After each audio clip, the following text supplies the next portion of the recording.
Hindi nyo lang siguro maintindihan yung sinasabing content o talagang hipokrito lang siguro talaga kayo guys.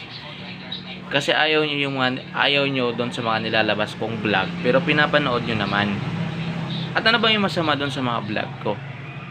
Ayan, panoorin nyo muna kasi guys bago kayo mag-judge. 'Di ba?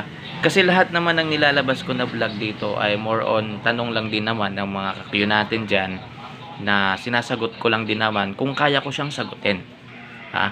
Pero kung hindi ko naman siya kayang sagutin at medyo masyado na siyang below the belt, yan, hindi ko na siya ginagawa ng vlog o ng video. Pero kung sa tingin ko kaya ko siyang sagutin at yung mga bagay na yun na tinanong niya is na-experience ko naman, bakit hindi natin sa kanya i-share sa nagtanong para at least makatulong tayo, 'di ba? 'Yun yung ginagawa ko dito sa vlog ko ngayon, guys.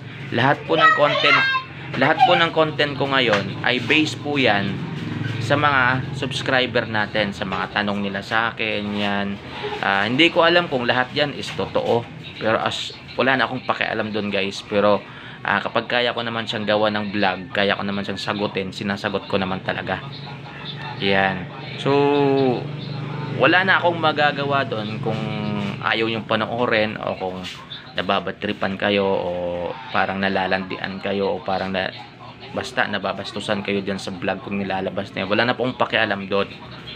Ayan. At isa pa, sarili ko namang YouTube channel to, guys. Yan.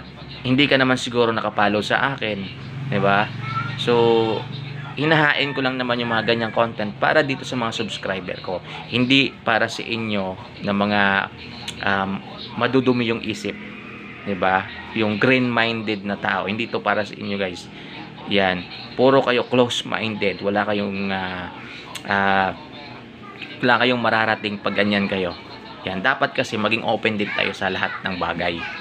Yan. At tayo mismo, malalaman naman natin yan kung bad or good na yung isang bagay. Kung sa tingin nyo bad yung mga nilalabas kong content, ba't nyo pa pinapanood? Yun yung ano doon, yun yung tanong doon. Alam mo naman pala na bad para sa'yo, ba't mo pa pinapanood? Di ba? Yan. So, basic lang naman yun. Kung ayaw mo sa isang tao, ba't mo siya pakikisamahan? Lumayo ka na. Di ba? Ayaw mo dyan sa pinagtatrabahohan mo, o ba't ka pa nagsistay dyan? Hanap ka na ng iba. Parang ganun lang din naman. Diba? Mahirap bang intindihin yun? Kung ayaw mo dito sa nilalabas kong content, abay umalis ka.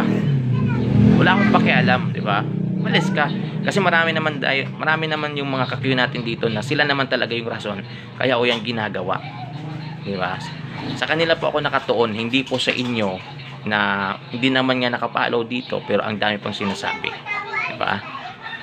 So, yun lang. Maraming salamat.